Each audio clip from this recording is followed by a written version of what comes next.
Transferred to Barnet. Was I screaming, what about my baby? Always. I actually think you were. No, I had so many exits because what was great, I kept getting other work in Melbourne Theatre Company or what are the other theatre companies here? Or the big commercial boys like John Frosty. And I would go to Grundy's and say, look, I'm being asked to do a play next year. Could you write me out? But I want to come back. And of course, back then you could do that, couldn't you? And they were wonderful to me. So that's why I kept going out and coming back in. And the writers used to say to me they loved it because it gave them an opportunity to imagine another story. Yeah. Whereas, you know, the ones that were long-timers, long-termers, in there all the time, you know, it was more difficult. But if they could create a story that let me out and then I came back in, it it made it fresh for them and me. So, but so I was I dragged out screaming? Yeah. Was it because of the fire? Did you want? Well, I was obviously going to another job and thinking I'd come back. But I think by then, my the career took off and I didn't ever go back. But it wasn't because I didn't want to, because I'm really proud of all of our work in prison. I feel so blessed that at such a young age, we got into it, and it was a wonderful time of my life, and I've got lifelong friends that I see to this day and love to this day, and that's special. And of course, I'm getting to know and love you, like all of them. You've become my friends over the years because you've all come to nearly every one of these things that we've all done. And I have to say that this organisation is the best one. There's a number of people.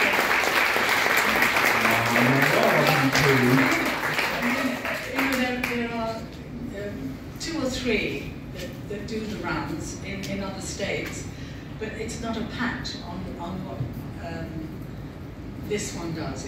You are amazing, and thank you, all of you. Maria.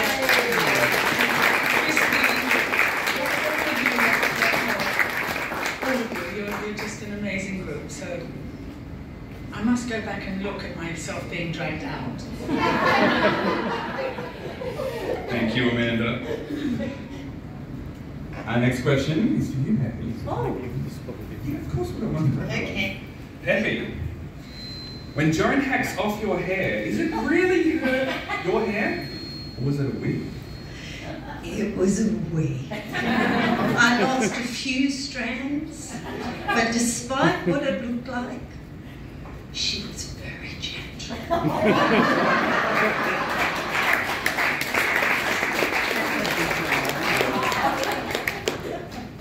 Our next question is for you, Jared. Oh. Hello.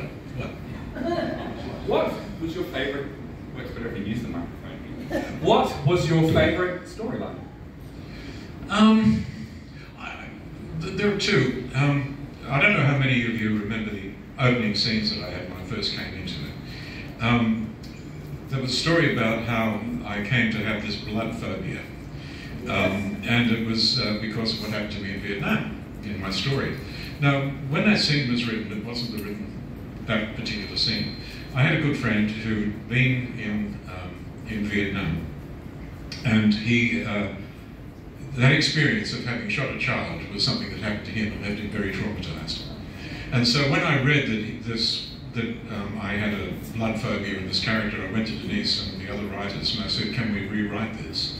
And I gave them the storyline and I added a bit to it. So I suppose I take pride in that because I think it gave the basis of that character more substance than what was originally written. I was proud of that storyline. It didn't go that far because, I don't know what happened. I don't know. But the other one, I suppose, that was amazing to do was when they blew up my bloody family.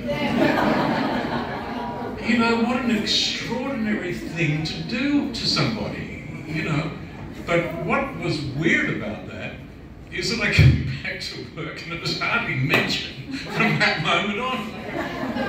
You know what was going on. So, but there was a lot of fun. You know, a lot of great people to work with. You know, I had some nice romances on the way. You know, with some wonderful, wonderful actors that were just gorgeous.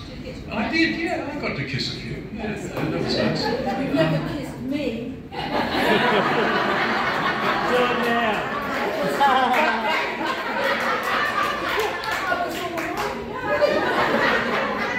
Are you talking about on or off screen though? Well, it wasn't for you, lack of trying, you know.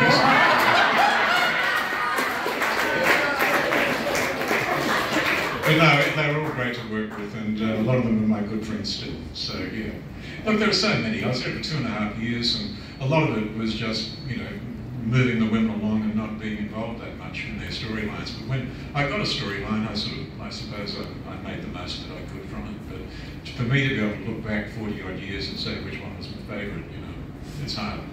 I can't tell you really. But there's a couple that stand out. Thank you. Question to you from the panel. Was there anything you had to do as a requirement for your role, where we colour your hair? I wore a ponytail at the start of my Sharon storyline when I entered Prisoner for the first time, and was all frocked up in my tight pink jeans and shirt and my ponytail and my lippy and everything, and thought I was the bee's knees. And then Margot, played by Jane Clifton, attacked me and cut my ponytail off. It was a wig as well. Remember that? What about as Terry? Because your hair was very different from Sharon's Terry. Well, the blessing there was that I had not long ago had my hair cut short. And I just thought, this is perfect. And said to the prisoner, I said, well, let's do this, it's okay, it's great. So I just kept cutting it.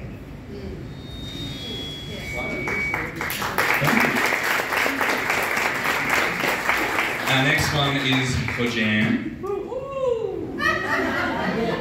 How exciting!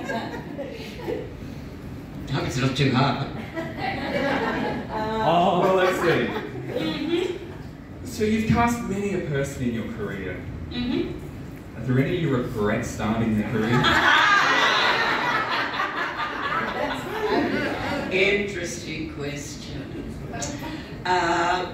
That's a very hard one to answer. That's me, isn't it? But let me say, I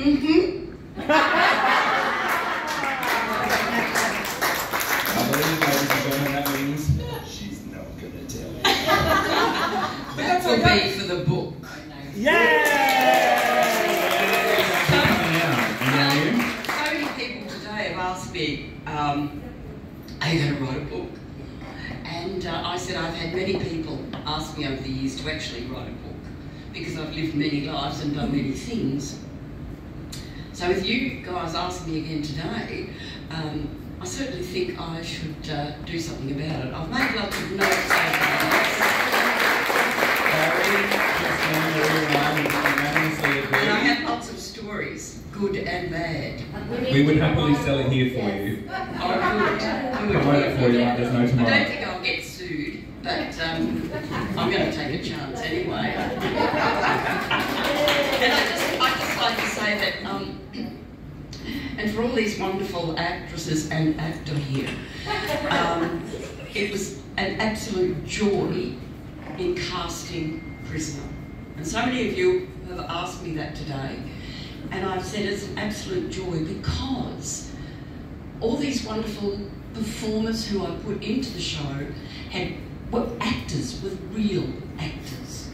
And they all had, theatrical backgrounds, training, so they knew how to develop a character.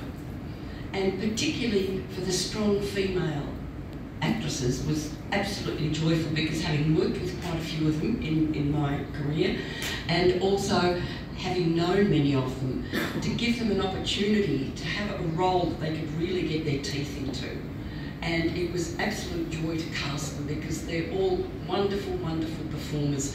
And all these women, and guys here today should still be working in our industry. It's really sad that everything's so bloody youth orientated with everything that we get on the screen these days, and we have these extraordinary people that you are seeing here today who should still be working and out there on that screen, because they're all incredible and wonderful performers. And besides that, I'd also like to say to thank all of you, because without any of you, there would not be a show. Without you watching the show, being supporters and fans of the show, you have helped make the show the success that it is, as well as these amazing people. So thank you. That was a long answer, wasn't it?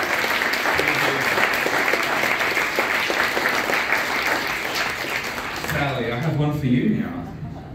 Is it about my hair? Someone cut my hair off, I probably didn't know. No, actually this one is going to be, so obviously being a local person, how did it feel filming your scenes at Blackmore at the Science Works in the old pump station? Well, it would have been if I had been a local person, but at that stage I was living in Sydney. Oh. So Okay, my bad. In fact, I was only told today that we were filming over there at the Science Museum. So I'm sorry about that. I can't answer that question. But what I can say, I'd just like to advise you that I'm immunocompromised. I'm also doing a show, a theatre show, that's called Way, and it's at the courthouse at La Mama, and it opens in about 4 weeks, so hence wearing a mask, because I have to be a little bit careful. It's a show about particularly this growing demographic of women over 55 who find themselves homeless. We're finding about 240,000 women in our society have insecure housing. So it's about that. Hopefully it won't be too heavy. It's obviously a heavy topic, but we're trying to make it palatable. So it's not didactic. I'm not trying to shove a whole lot of statistics down your throat. So it'd be lovely if you could come. And anything else that you want to ask? I played a character called Rue Morgan. I was only in it for 2 episodes. I did try to point that out when I was asked here today. But I'm very privileged to be amongst everybody. And I would like to agree with Jan that unfortunately Australian society doesn't look after its elder community. The Greek society within our society do look after their elder communities, the Italians. For some reason the Anglo-Saxons didn't do that, pass that on. Certainly indigenous communities too. I don't know what we can do about it in terms of reflecting just young people on our screens, but there's always theatre, so come along, and thank you for inviting me today.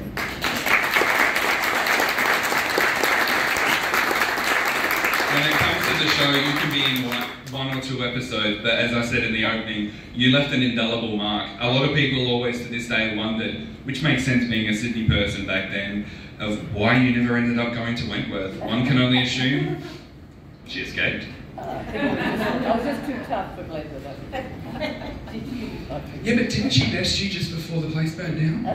Something like that, okay. They pulled out my hair. See, there was a whole hair thing happening. Yeah, everyone seems to be a little bit fascinated with hair today. Amanda! Did you ever think the show would be as popular as it was? We do get asked this one every year quite often. Well, no, certainly not when we were filming it. We had no idea that 40 odd years later, here we are, still with all of you. And we're just so lucky because so many of the other shows, they come and go, like Richmond Hill came and went in 1 year. What happened to that? I know what happened to that. Do you know what happened to that? Oh. No, well, there's so many shows that come and go. And I think it was because you as the audience, you were all flies on the wall.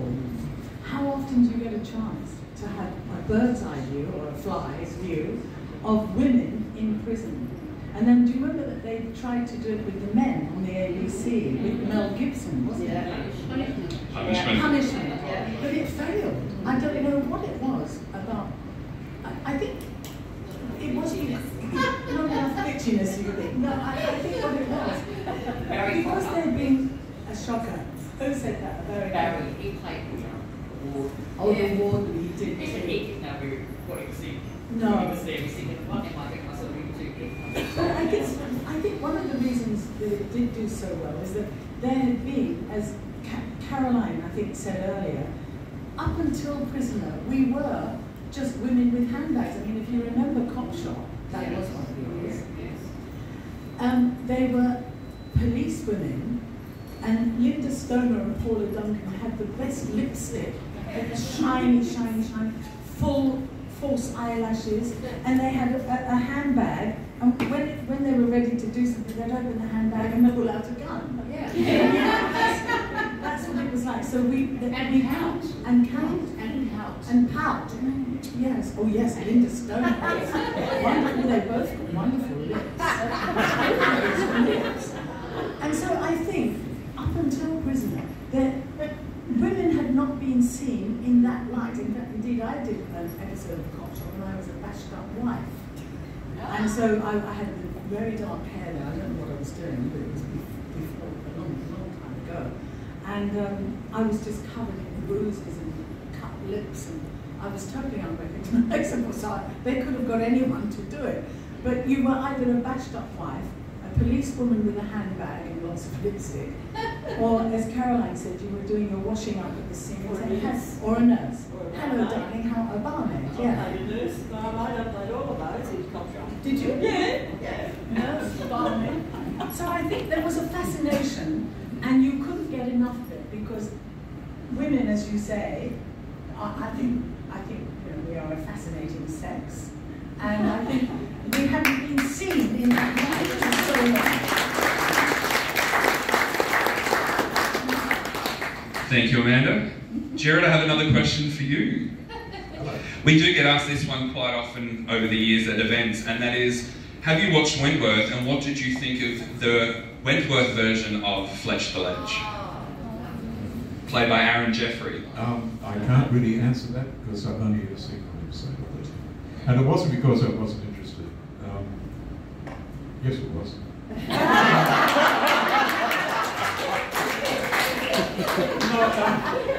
You know, I have a great affection for our show. And the fact they were remaking it didn't ask me to do the new one. I thought, bugger 'em, I'm not going to watch it.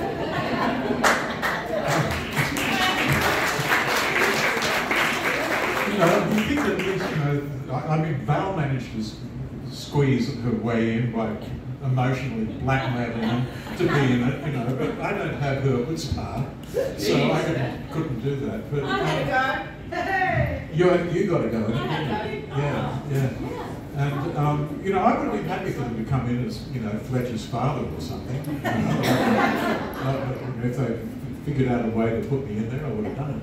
But no one asked. So they didn't?